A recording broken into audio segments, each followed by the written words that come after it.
5 galong alcohol, B. Isang tao lang yung umorder. Gagawin niya doon, ipampapaligo ba niya yun, B? Pero grabe, kasi kahit ako, hindi pwedeng, wala talaga akong alcohol sa bahay, kailangan lagi may stock na alcohol, B.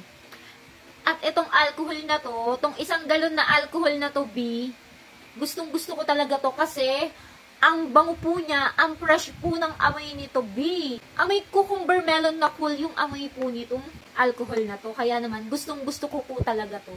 Kung gusto niyo rin po nito, very affordable lang, 100 plus pesos lang po. 70% solution na po ito, kills 99% of germs, and meron na rin po itong moisturizer. Sobrang sulit na po nito. Available din po yung 1 liter, half gallon, and 1 gallon. Pero mas makakalas nga po kayo kung 1 galon nga po yung bibili nyo dahil 100 plus pesos lang, B.